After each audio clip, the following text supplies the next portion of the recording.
Shalom jemaat Tuhan, kita kembali kepada pembahasan Injil Yohanes dan kita masuk dalam Injil Yohanes 1 ayat yang ke-18.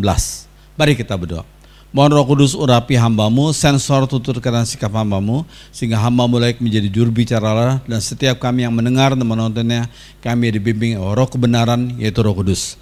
Berbicara kepada kami lewat lidah hamba-Mu, dalam nama Tuhan Yesus. Amin. Yohanes 1 ayat 18 dikatakan, tidak seorang pun yang pernah melihat Allah, tetapi anak tunggal Allah yang ada di pangkuan Bapa, dialah yang menyatakannya. Nah, dalam terjemahan sehari-hari dikatakan tak ada yang pernah melihat Allah selain anak tunggal Bapa yang sama dengan Bapa dan erat sekali kepadanya. Dialah yang menyatakan Bapa kepada kita, dalam terjemahan sehari-hari. Sekalian, bagian A ini dikatakan tidak seorang pun pernah melihat Allah. Para nabi dalam bahasa Ibrani adalah Nava, Allah juru bicara Allah. Yaitu makna daripada Nava, the spokesperson of God, juru bicara Allah. Ya.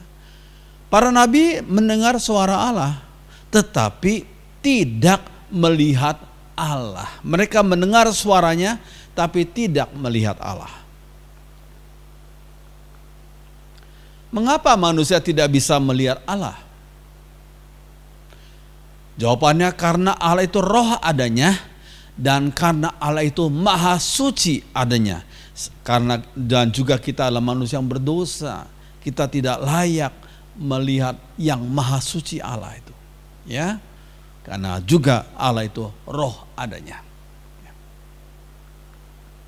Musa pernah memohon kepada Tuhan untuk menyatakan dirinya agar bisa dilihat oleh Musa. Tetapi apa jawab Tuhan? Lihat Keluaran 33:20. Dikatakan lagi firman-Nya, engkau tidak tahan memandang wajahku, itu kata Tuhan. Engkau tidak tahan memandang wajahku, sebab tidak ada orang yang memandang aku dapat hidup. Jadi nggak ada seorang pun yang bisa memandang Allah dan orang itu akan tetap hidup. Ya. Manusia tidak tahan memandang wajah Allah. Ya. Seperti seseorang nggak tahan memandang matahari. Ya. Kecuali hanya sebagian kecil sinarnya yang sampai di bumi. Nggak ada seorang pun yang tahan memandang matahari. Ya, kecuali hanya memandang sebagian kecil sinarnya.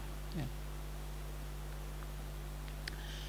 Temperatur di permukaan matahari itu di permukaan saja ya, temperaturnya sudah 5.600 derajat Celcius. Sedangkan menurut perkiraan manusia, suhu di pusat matahari itu sekitar 15 juta Celcius, bayangkan. 15 juta Celcius. Ya.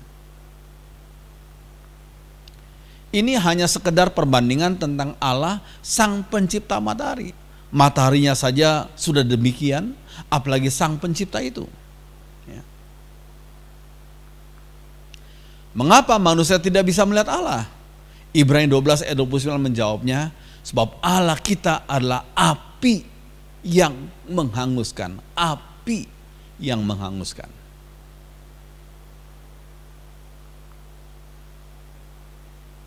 Ya, tidak ada seorang manusia pun yang pernah lihat Allah. Tapi dikatakan sang anak tunggal Allah yang menyatakannya. Apa maksudnya kata yang menyatakannya? Kita harus ingat Allah itu roh adanya, seperti yang dikatakan Yohanes 4 ayat 24. Allah itu roh adanya. Nah, kata roh itu dalam bahasa Ibrani-nya adalah ruah. Ruah. Yang bisa berarti roh atau angin. Itu makna kata ruah. Bisa berarti roh atau angin. Iya, seperti kita bandingkan dengan gambaran ini. Roh itu seperti angin nggak bisa dilihat, tetapi bisa dialami hasil kerjanya. Sudah lihat pohon-pohon itu tertiup angin sehingga agak bergeser dia arahnya. Kenapa demikian? Karena tertiup angin. Angin nggak bisa dilihat, tapi bisa dialami hasil kerjanya. Ya, itu sebagai perbandingan daripada roh itu. Ya. Iya. Ulangan 4 ayat 12 dikatakan, lalu berfirmanlah Tuhan kepadamu dari tengah-tengah api. Suara kata-kata kamu dengar, tetapi suatu rupa tidak kamu lihat. Suatu rupa tidak kamu lihat. Kata-katanya didengar, tapi rupanya tidak kelihatan. Hanya ada suara. Iya, seorang filsuf yang terkenal dari Yunani yang bernama Plato. Plato berkata begini, tidak pernah manusia dan Allah bertemu. Itu kata Plato. Tidak pernah manusia dan Allah itu bertemu. Ini seorang filsuf Yunani sekian abad sebelum Masehi yang tentunya tidak mengenal Allah Yahweh itu. Ya. Ada lagi seorang filsuf yang bernama Celsus. Celsus itu menertawakan umat Kristen yang memanggil Allah sebagai Bapa. Nah, ditertawakan oleh Celsus itu. Karena apa? Karena baginya Allah itu selalu melebihi segala sesuatu. Allah melebihi segala sesuatu sehingga dia mentertawakan orang Kristen kok berani-beraninya memanggil Allah sebagai Bapa. Itu yang dilakukan oleh Celsus. Oke. Kata kunci dari Injil Yohanes adalah jika kalian ingin tahu Allah seperti apa, lihatlah Yesus Kristus. Itu kata kuncinya. Kalian ingin tahu Allah seperti apa? Lihatlah Yesus Kristus. Ya. Yohanes 1 ayat 18. Tidak seorang pun yang pernah melihat Allah, tapi anak tunggal Allah yang ada di pangkuan Bapa, dialah yang menyatakannya. Iya. Lalu kata berikutnya adalah anak tunggal Allah, anak. Ya. Istilah anak di sini bukanlah dalam pemahaman biologis. Seperti saya anaknya Opa Henoh Setiawan almarhum. Saya anaknya Omah Marjam Lohanata Setiawan. Itu almarhumah juga, ya. Itu adalah dalam pemahaman biologis. Tapi istilah anak bukan selalu dalam pemahaman biologis. Contohnya apa? Ya, contohnya anak tangga. Bukan berarti tangga yang satu nikah sama tangga yang lain lalu lahirlah anak tangga, bukan? Bukan dalam pemahaman biologis. Ya. Contohnya lagi, anak kunci juga bukan dalam pemahaman biologis. Ya. Lalu ada lagi, anak kapal atau sekoci. Itu juga bukan dalam pemahaman biologis. Jadi di sini istilah anak tidak selalu mempunyai pemahaman biologis. Ya. Ya, kata anak dalam Yohanes ini berarti yang menyatakan siapa bapaknya. Anak berarti yang menyatakan siapa bapaknya. Seperti seorang anak menyatakan orang tuanya. Ya, anak menyatakan muka orang tuanya, oh mirip banget, ya. Gerak-gerik orang tuanya juga mirip. Sifat orang tuanya mirip, bakat dan kepandaian orang tuanya juga mirip. Maksudnya kata anak berarti yang menyatakan siapa itu bapaknya. Ya, demikian juga kalau Yesus itu disebut anak tunggal Allah, berarti kehidupan Yesus menyatakan secara sempurna siapa itu Bapa di surga yang gak kelihatan itu. Ya, oke. Nah, dalam perjanjian lama ada beberapa pribadi yang disebut sebagai anak-anak Allah, anak-anak Allah. Siapa itu? Misalnya saja yang pertama keturunan Set. Set itu adalah pengganti Habel yang dibunuh oleh Kain itu. Ya, keturunan Set, pengganti Habel yang menyembah Tuhan yang benar itu. ya, yang menyembah Allah Yahweh itu. Dikatakan apa?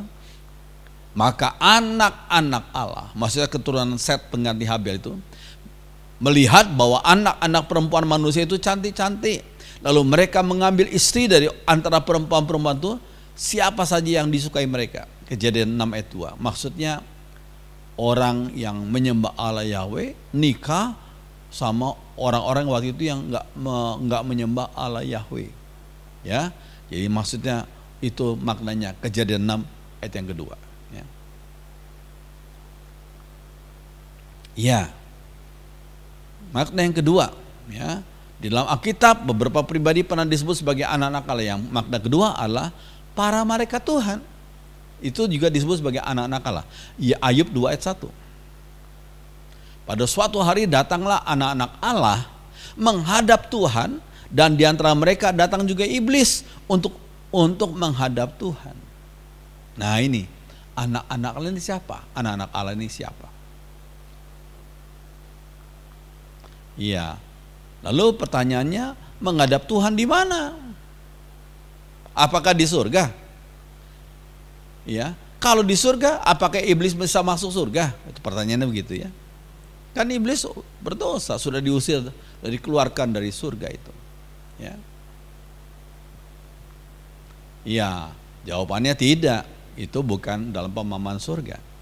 Surga adalah tempat yang suci, dan sejak kejatuhannya ke dalam dosa, iblis telah diusir dari surga itu. Lihat Yesaya 14 ayat 14 sampai 15. Ya. Jadi maksudnya dalam Ayub 2 ayat 1 ini, para malaikat Tuhan menghadap Tuhan di udara. Jangan lupa ya, dalam Efesus 6 disebut iblis dan roh jatuh itu adalah disebut penguasa di udara. Jadi para malaikat Tuhan menghadap Tuhan di udara. Ya, ketika mereka menghadap Tuhan, datang juga iblis. Ya. Nah, kalau malaikat Tuhan menghadap Tuhan di udara, umatnya yang di dunia ini menghadap Tuhan ya di bumi. Ya, itu satu perbandingan saja. Ya. Oke. Nah, di dalam Alkitab beberapa pribadi pernah disebut sebagai anak-anak Allah. Makna yang ketiga adalah mereka yang percaya Tuhan Yesus. Ya, Yohanes 1 ayat 12. Tapi semua orang yang menerima Yesus diberinya kuasa supaya menjadi anak-anak Allah, yaitu mereka yang percaya dalam namanya, dalam nama Yesus. Disebut sebagai anak-anak Allah. Ya, itu. Namun kita harus pahami, namun sebutan anak, A-nya huruf besar, anak Allah yang tunggal, kata tunggal di situ, ya, anak, kata anak A-nya huruf besar, lalu ada kata tunggal, anak Allah yang tunggal, hanya ditujukan bagi Tuhan Yesus, nggak ada yang lain. Bukan ditujukan bagi malaikat-malaikat, apalagi bagi manusia yang percaya pada Yesus, bukan. Tapi istilah anak Allah yang tunggal hanya ditujukan bagi Tuhan Yesus. Lihat Yohanes 1 ayat 18. Tak seorang pun yang pernah melihat Allah, tetapi anak tunggal Allah yang ada di pangkuan Bapa, dialah yang menyatakannya. Itu ya. Baik. Nah, sekarang pertanyaannya berikutnya, mengapa Tuhan Yesus disebut sebagai anak Allah yang tunggal? Yang pertama, karena dia adalah sang firman Allah yang menjadi daging. Yohanes 1 ayat 14. Firman itu telah menjadi manusia, itu dalam terjemahan kita, ya. Tapi aslinya harusnya the word, dalam bahasa Inggris dikatakan the word became flesh. Sang firman itu pernah menjadi daging, flesh, daging. Ya. Oke. Mengapa Tuhan Yesus disebut sebagai anak Allah yang tunggal? Yang kedua adalah karena dialah yang menyatakan semua sifat Bapa yang gak kelihatan itu. Seperti seorang anak menyatakan sifat-sifat orang tuanya. Seorang anak mewarisi bakat orang tuanya, mewarisi cara jalan orang tuanya, mewarisi sifat-sifat orang tuanya, kepandaian orang tuanya juga. Ya. Ya. Dan Yesus itu adalah disebut sebagai sang anak Allah yang tunggal karena Yesus tuh menyatakan semua sifat-sifat Bapa. Bapaknya huruf besar ya, Bapa yang enggak terlihat, yang enggak kelihatan. Bapa yang adalah roh itu ya. Seperti seorang anak menyatakan sifat-sifat orang tuanya. Lihat Yohanes 14 ayat 9b. Ya. Kata Yohanes 14 ayat 9b, barang siapa telah melihat aku, kata Yesus, ia telah melihat Bapa. Bagaimana engkau berkata, tunjukkanlah Bapa itu kepada kami? Tapi Tuhan Yesus kan berkata apa? Barang siapa telah melihat aku, yaitu Yesus, ia telah melihat Bapa. Karena kehidupan Yesus secara sempurna menyatakan semua sifat-sifat Bapa yang enggak kelihatan itu. Ya, Bapa itu enggak kelihatan, tapi dinyatakan sifat-sifat yang secara sempurna dalam diri Tuhan Yesus itu. Ya. Oke, selanjutnya. Nah, selanjutnya dalam Yohanes 1 ayat 18 itu dikatakan yang ada di pangkuan Bapa, di pangkuan Bapa. Ya. Dalam bahasa Inggrisnya being in the bosom of the Father. Kata bosom itu mempunyai arti dada. Dada daripada Bapa. Bosom. Ya. Maksudnya apa? Iya. Lihat gambar ini. Yohanes 21 ayat 20. Lihat perbandingan ayatnya. Ketika Petrus berpaling, ia melihat bahwa murid yang dikasih Yesus, yaitu Yohanes itu, sedang mengikuti mereka. Itu murid yang pada waktu mereka sedang makan bersama, duduk dekat Yesus ketika perjamuan terakhir sebelum Yesus disalibkan itu ya. Mereka mengadakan perjamuan malam. Disitulah Yesus melakukan menggunakan waktu itu untuk melakukan satu hal yang penting, mengajak muridnya untuk makan roti dan anggur, menunjuk pada pengorbanan Yesus yang sebentar lagi akan dilakukan pada waktu itu. Ya, oke. Dikatakan orang murid yang dikasih Yesus itu ada duduk on the bosom of him. Lihat gambar ini ya. Jadi orang-orang waktu itu Yahudi kalau menikmati makan malam, dan di situ dikatakan mereka menikmati roti perjamuan malam terakhir itu, mereka berkeliling seperti itu, duduk seperti itu, dan orang yang dikasihi yang itu duduknya seperti itu, duduk on the bosom of him, recline of Jesus' breast, yaitu bersandar di dadanya Yesus, di dadanya Yesus. Ya, dalam terjemahan Inggris seperti itu, dan itu tepat, tidak seperti terjemahan bahasa Indonesia. Ya, dekat Yesus, on the bosom of him, maksudnya recline of Jesus' breast. Dia bersandar di dadanya Yesus. Ya, yaitu makna kata pangkuan dalam bahasa Indonesia mempunyai makna being in the bosom, di dada daripada Bapa. Ya. Oke. Selanjutnya. Kebiasaan waktu itu pada saat mereka makan malam, maksud saya, ini keliru tulisnya. Pada saat mereka makan malam, biasanya orang yang paling dekat dengan sang tuan rumah duduk bersandar di dadanya, seperti yang kita lihat gambar tadi. Ya. Bersandar di dadanya. Itu yang paling dekat dengan sang tuan rumah. Ya. Pribadi Bapa dan anak begitu dekatnya, sehingga disebut sebagai sang anak ada di pangkuan Bapa, karena begitu dekatnya, begitu intimnya antara hubungan Bapa dengan anak. Ya, ada di pangkuan Bapa. Ya, berarti kalau kita melihat pribadi Bapa dan pribadi anak adalah dua pribadi yang berbeda. Ya, kita tidak bisa bilang pribadi Bapa sebenarnya identik dengan pribadi anak.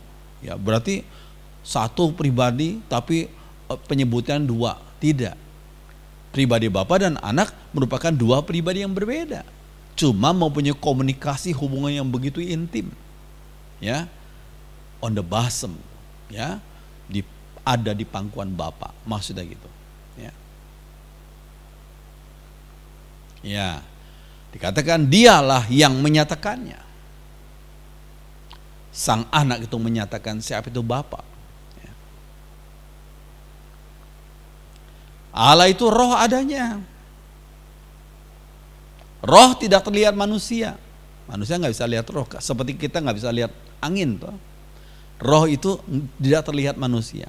Namun Allah yang adalah roh itu menyatakan sebagian kemuliaannya melalui ciptaannya. Allah yang adalah roh itu menyatakan sebagian kemuliaannya melalui ciptaannya. Misalnya apa? Iya, dikatakan Mazmur 19 ayat 2. Langit itu menyatakan keagungan Allah dan cakrawala mewartakan karyanya, dalam terjemah sehari-hari, ya.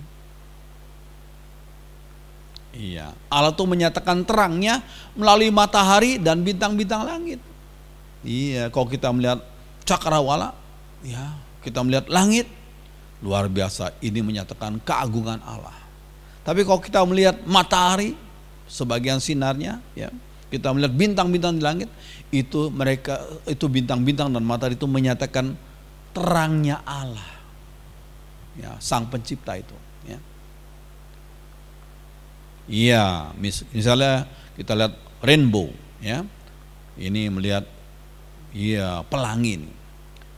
Kasih Allah dinyatakan dengan tidak ada lagi air bah yang pernah menghukum manusia pada waktu hidup di zaman Nabi Nuh itu, ya. Sekarang hujan deras, ya. Setelah itu ada air bah, ya. Air bah maksudnya ada pelangi. Nah, pelangi itu menyatakan bahwa Allah tidak lagi akan menghukum manusia berdosa dengan air bah, ya. Ini pelangi itu, ya, menyatakan Allah itu ingat akan janjinya. Kita seringkali lupa akan janji kita, tapi Allah tidak pernah lupa akan janjinya, ya. Oke. Keteraturan dan ketepatan Allah dinyatakan dengan rotasi berbagai planet dan bintang-bintang di bumi. Wah, planet dan bintang-bintang selalu berputar sesuai dengan rotasinya, ya. Tapi semuanya tepat dan teratur, ya. Sekali lagi, keteraturan dan ketepatan Allah dinyatakan lewat rotasi berbagai planet dan bintang-bintang di langit. 1 Korintus 14 ayat 33 dikatakan, sebab Allah tidak menghendaki kekacauan, tapi damai sejahtera. Allah itu teratur sekali, ya, teratur sekali. Ya, 1 Korintus 14 ayat 40. Tapi segala sesuatu harus berlangsung secara sopan dan teratur. Allah kita Allah yang teratur sekali. Kita umatnya harus beribadah, hidup dengan sopan dan teratur. Itu firman Tuhan katakan demikian, ya. Iya.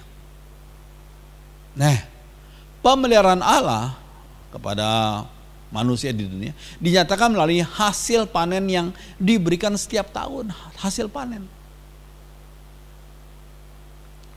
Iya. Hikmat diberikan kepada umatnya untuk mendatangkan sejahtera bagi sesama manusia. Hikmat, setiap orang diberikan hikmat, kepandaian yang berbeda-beda, ya.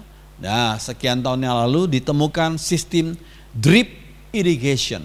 Drip irrigation itu ditemukan di Timur Tengah, di Israel, ya, yang menemukannya. Drip irrigation maksudnya irigasi tetes. Apa itu irigasi tetes? Ya, ini. Lihat, ya. Nah, ini begitu panjang, ya, semacam pipa, ya, yang dilobangi yang begitu panjang untuk menyalurkan drip irrigation, irigasi tetes kepada pohon-pohon yang ditanam di situ.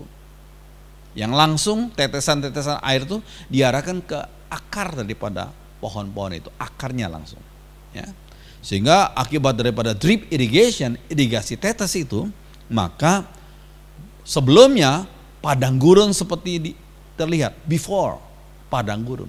Tapi setelah dilakukan drip irrigation, irigasi tetes, ya, air disalurkan dari berpuluh-puluh kilometer, ya, kepada pohon-pohon yang ditanam di atas padang gurun tuh. Maka kita lihat setelah diadakan drip irrigation, irigasi tetes, maka padang gurun berubah menjadi taman, ya, menjadi kebun. Nah, saya melihat sekian tahun yang lalu, ya, buah-buah yang dihasilkan dari padang gurun oleh karena drip irrigation tuh, waduh, buahnya besar-besar, bagus-bagus. Dihasilkan di mana? Dihasilkan di padang gurun yang ditanami dengan cara drip irrigation, irigasi tetes. Itu hikmat yang Tuhan berikan kepada umatnya.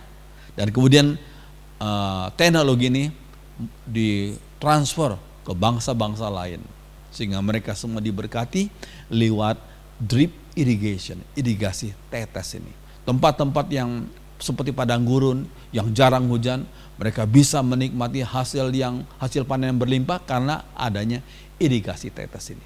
Puji Tuhan, pemeliharaan Tuhan dinyatakan melalui hasil panen yang diberikan setiap tahunnya. Puji Tuhan. Ya. Oke. Yohanes 1 ayat 18 dikatakan, tidak seorang pun yang pernah melihat Allah, tapi anak tunggal Allah yang ada di pangkuan Bapa, dialah yang menyatakannya. Kehidupan Tuhan Yesus menyatakan kemuliaan Bapa secara sempurna, menyatakan kemuliaan Bapa secara sempurna. Yohanes 14 ayat 9 kata Tuhan Yesus, barang siapa telah melihat aku, yaitu melihat Tuhan Yesus, ia telah melihat Bapa yang roh adanya itu. Kehidupan dan pribadi Tuhan Yesus menyatakan kehendak, kesucian, kasih, kekekalan, kebenaran, kemahatauan, kemahakuasaan, kemahadiran daripada Bapa surgawi. Penting ya. Saya ulangi.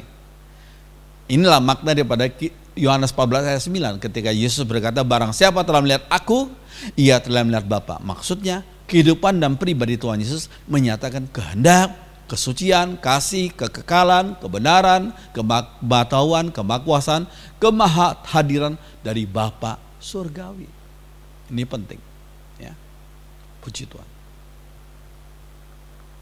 Oke. Nah, 1 Petrus 2 ayat 22 sampai 23, Rasul Petrus berkata apa? Ia, yaitu Tuhan Yesus, tidak berbuat dosa dan tipu tidak ada dalam mulutnya. Sebagai manusia, waktu Sang Firman menjelma dalam bentuk daging, Tuhan Yesus itu tidak berbuat dosa. Ini kata pengakuan, kesaksian daripada Rasul yang paling dekat dengan Yesus, yaitu Petrus. Petrus bersaksi, ia, yaitu Tuhan Yesus, tidak berbuat dosa dan tipu tidak dalam mulutnya. Ketika ia dicaci maki, ia tidak membalas dengan mencaci maki. Ketika ia menderita, ia tidak mengancam, tapi ia menyerahkannya kepada Dia yang menghakimi dengan adil, yaitu Bapa. Ya, karena kasihnya yang luar biasa kepada umatnya, maka terjadilah hal berikut ini. Karena kasihnya saja, yaitu apa? Kristus yang tidak berdosa, tapi Allah membuat Dia menanggung dosa kita. Luar biasa kasih Tuhan, ya.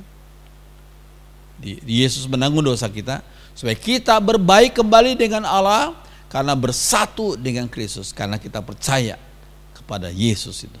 Puji Tuhan. Di mana? 2 Korintus 5 ayat 21. Oke. Bahkan orang-orang yang percaya kepada Tuhan Yesus itu diberi kuasa untuk menjadi anak-anak Allah. Yohanes 1:12, anak-anak Allah, ya.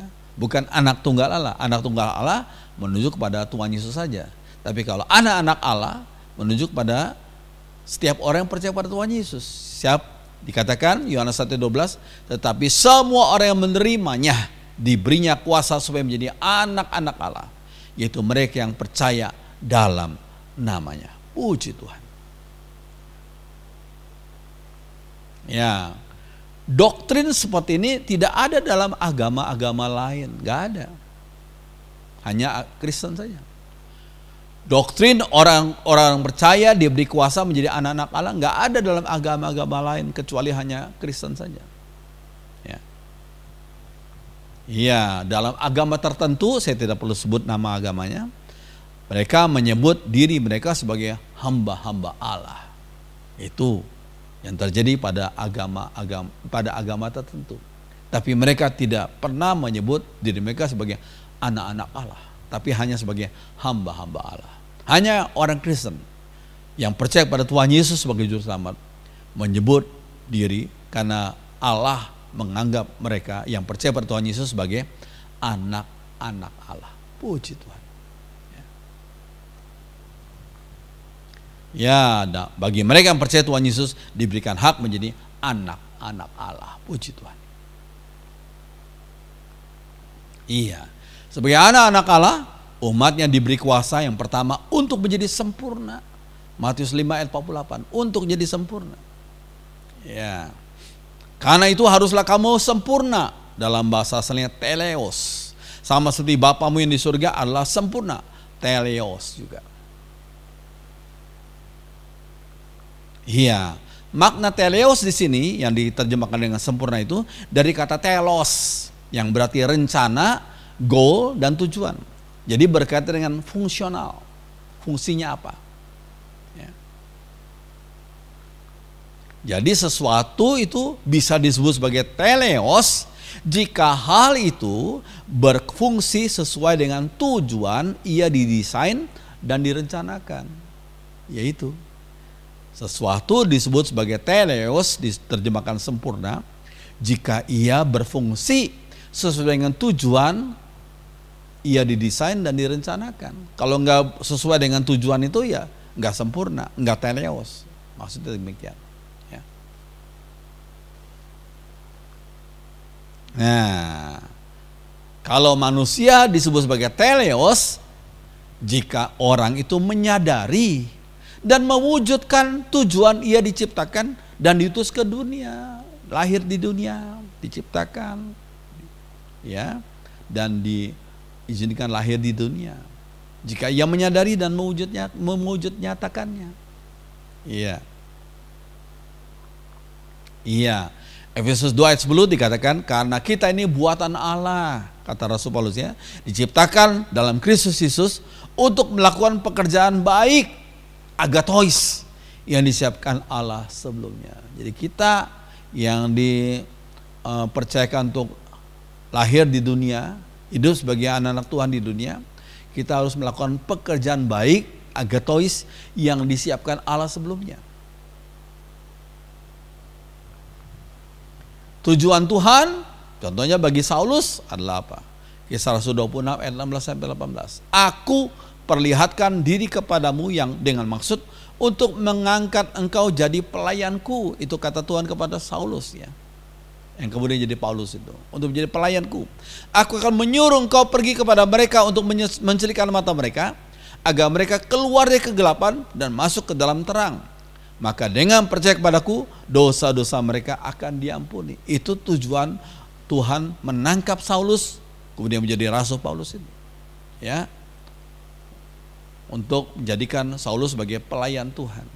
Ya, untuk memberitakan Injil kepada bangsa-bangsa di dunia ini, agar orang-orang itu tercelik mata rohani mereka, dan mereka bisa keluar dari kegelapan dan masuk ke dalam terang Kristus. Puji Tuhan.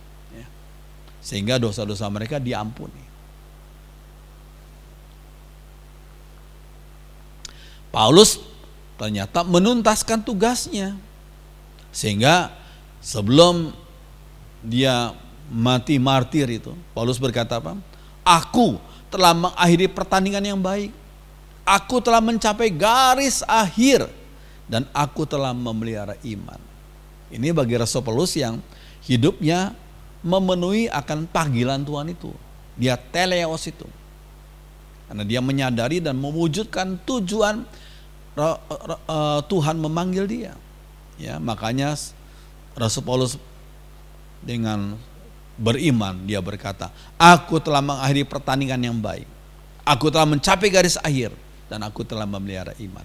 Biar kita sebagai umat Tuhan juga mengatakan hal yang sama ketika kita satu kali dipanggil oleh Tuhan. Ya, kembali roh kita menghadap Tuhan di surga. Puji Tuhan. Kita tidak menyia-nyiakan waktu di dunia ini, tapi kita gunakan profesi hidup kita untuk memuliakan nama Tuhan. Puji Tuhan. Iya. Nah, sebagai anak-anak Allah, umatnya diberi tugas apa? Yang kedua, untuk merefleksikan sifat-sifat Bapa Surgawi. Direfleksikan dalam hidup kita. Demikianlah hendaknya terangmu bercahaya di depan orang, supaya mereka melihat perbuatanmu yang baik dan memuliakan Bapamu yang di surga. Matius 5 ayat 16. Ya. Seorang anak biasa merefleksikan sifat-sifat dan bakat serta kebiasaan orang tuanya. Iya, seperti terang itu. Ya, makanya dikatakan biarlah kita memantulkan terang Kristus dalam kehidupan kita sehari demi sehari. Ya, kita hanya merefleksikan terang Kristus. Ya, kalau kita hidup dekat dengan Dia, ya, karena Yesus adalah sang terang dunia itu. Ya. Iya, ini contoh yang baik, ya, dari anak-anak Tuhan sebagai umat Tuhan yang mengumpulkan dana untuk menolong mereka yang sedang tertimpa bencana di Turki yang terkena musibah itu. Sebagian anak Tuhan mengumpulkan dana dalam bentuk pound sterling lagi, dolarnya Inggris itu, untuk dikirimkan agar bisa menolong orang-orang yang walaupun walaupun berbeda agama, tapi mereka dikirimkan dana bantuan dari umat Tuhan yang ada di tempat yang lain. Puji Tuhan. Ya. Oke. Nah, sebagai anak-anak Allah, umatnya diberikan tugas untuk mewarisi status dan kemuliaan seperti sang Bapa yang kekal. Status dan kemuliaan sebagai Bapa yang kekal. Ingat, semua manusia itu punya awal. Awalnya kapan? Waktu kita lahir di dunia ini. Awal. Tetapi manusia nggak punya akhir. Nggak punya akhir. Masalahnya tidak punya akhir. Tapi di mana? Ya, kalau kita nggak punya akhir, kalau kita berada di surga bersama dengan Allah, roh kita bersama dengan Allah di surga, wow, senangnya luar biasa. Tapi kalau kita mengakhiri hidup kita bersama dengan yang jahat selamanya loh, itu satu hal yang sangat menakutkan. Ya, jadi semua manusia punya awal pada waktu dilahirkan, tapi nggak punya akhir. Biarlah kita coba ingat, kita kalau nggak punya akhir, kita ada di mana nanti? Kalau kita ikuti Yesus, kita bersama dengan Tuhan di surga. Puji Tuhan. Ya, that is the glorious passage of life. Kematian adalah semacam passage, ya, semacam jalan, ya, yang glorious, yang mulia, of life, ya, of life temporal into life eternal, ya, jalan dari hidup yang sementara kepada hidup yang kekal, ya. Itu kematian merupakan jalan untuk mencapai kehidupan yang kekal, ya, semacam pintu gerbang untuk menuju hidup yang kekal, ya. Oke. Ini cerita mami nih, pengalaman mami kami sekian tahun 2000 yang lalu, ya. Sekitar 2 minggu sebelum mami dipanggil Tuhan, mami bicara pada malam hari di depan istri saya, Ibu Diana. Dia berkata, Diana, kok mami dengar ada suara anak-anak suami gue menyanyi? Indah sekali kedengaran itu. Padahal itu di rumah sakit loh, nggak ada. Untuk malam hari juga, nggak ada anak-anak yang bernyanyi di situ. Tapi mami dengar, kok ada anak-anak suami gue bernyanyi dengan indah sekali. Ya, itu dia katakan di depan istri saya, Bu Diana. Lalu Bu Diana, nggak ada Mi, ini rumah sakit. Ya, tidur Mi. Nggak lama lagi mami saya, Ibu Maryam itu bangunkan. Diana, mami lihat di depan mami, di depan mata mami, ada tembok yang kuning yang berkilau-kilauan indah sekali.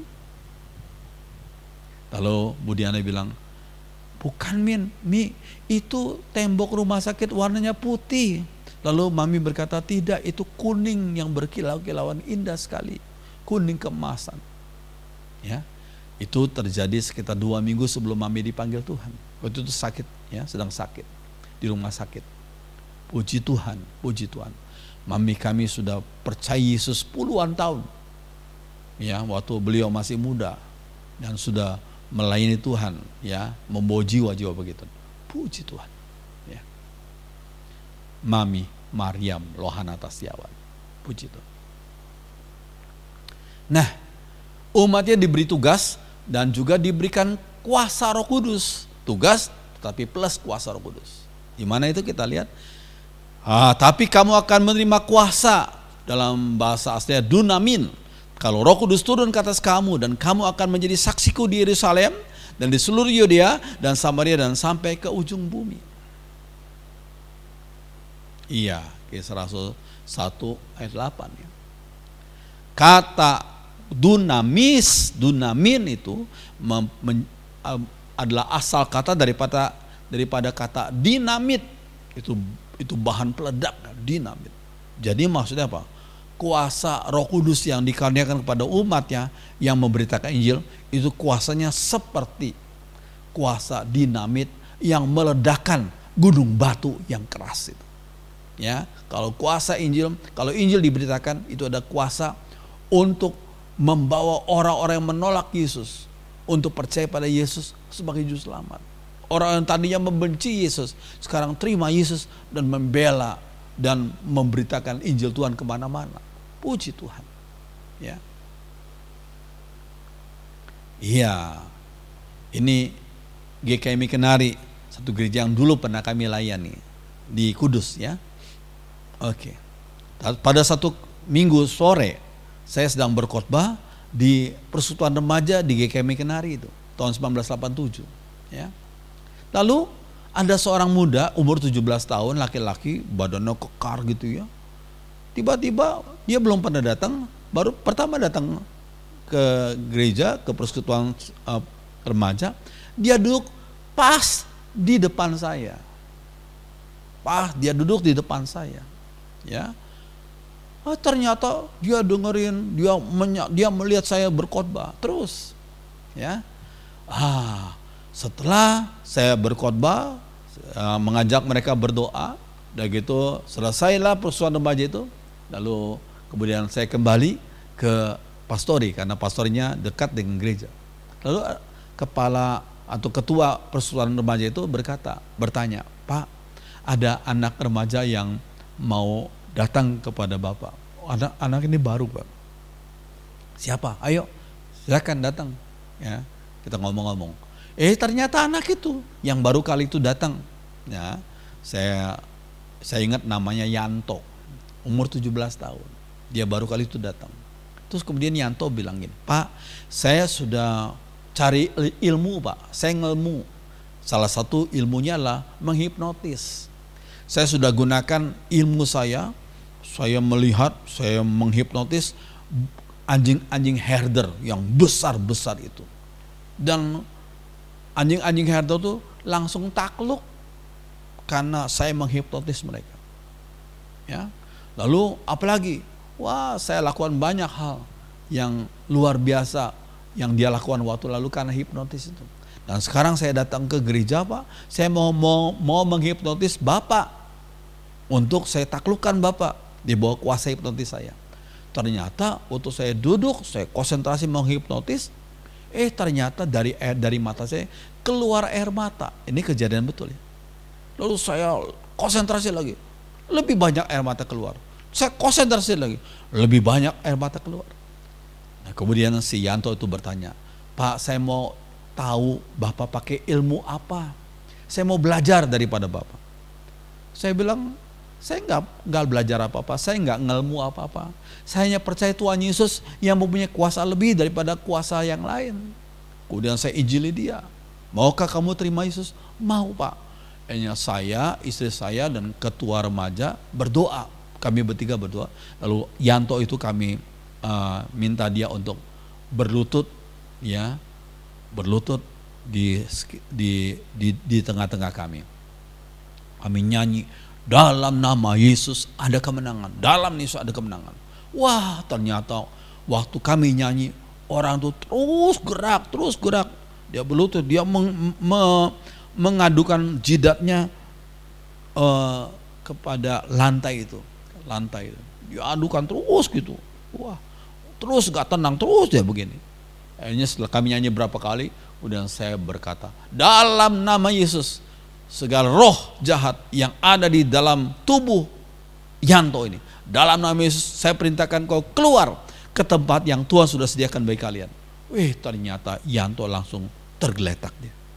Ini cerita betul ya, tergeletak dia. Dia tidak sadarkan diri. Ya, kemudian kami gotong bersama-sama, taruh dia di sofa. Ya, sekitar mungkin 5 menit atau 10 menit ya, dia bangun lagi. Ya, kemudian dia bertanya, oh, saya di mana ini? Saya di mana nih? Kamu di pastor di gereja. Kok terang sekali? Untuk saya datang, saya melihat sekitar saya gelap, semua semacam ada tembok-tembok yang mengitari akan mata saya. Tapi saya lihat sekarang terang luar biasa. Saya bilang, puji Tuhan, engkau sudah dibebaskan oleh kuasa Tuhan. Engkau sekarang harus percaya Tuhan Yesus sebagai juru selamat yang membebaskan engkau.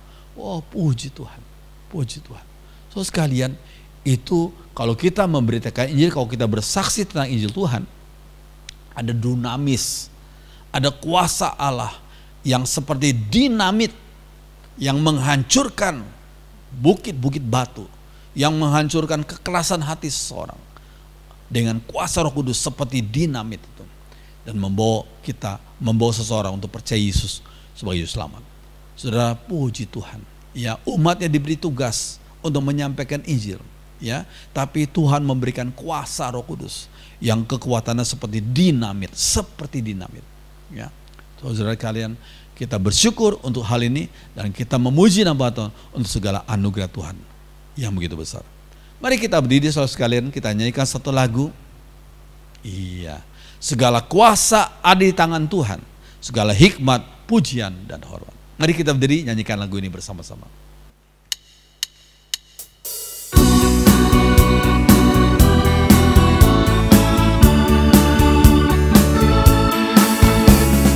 Kuasa ada di tangan Tuhan, segala hikmat, pujian dan hormat bagi Raja kami, sembahlah namanya, Yesus kau Raja kami. Segala kuasa ada di tangan Tuhan. Segala kuasa ada di tangan Tuhan. Segala hikmat, pujian dan hormat bagi Raja kami, sembahlah namanya, Yesus kau Raja kami. Bagi Raja kami, bagi Raja kami, sembahlah namanya, Yesus kau Raja kami. Bagi Raja kami, sekali lagi, bagi Raja kami, sembahlah namanya, Yesus kau Raja kami. Yesus kau Raja kami, Yesus kau Raja kami. Sekali lagi, Yesus kau Raja kami, Yesus kau Raja kami. Mari kita berdoa. Kami bersyukur, kami memuji, kami menyembah nama Tuhan Engkaulah Yesus Tuhan Allah kami, Raja segala raja. Walaupun sebagian umat-Mu diizinkan Tuhan mengalami aniaya, tapi Tuhan beserta kami karena Engkaulah menopang kami sebagai umat-Mu Tuhan. Karena Engkaulah yang menolong kami, memberikan kami pengharapan yang kekal bersama dengan Tuhan. Terima kasih, terima kasih. Dengarkan doa kami dalam nama Tuhan Yesus. Kami sudah berdoa. Semua orang beriman mengatakan amin. Silakan duduk, Tuhan berkati.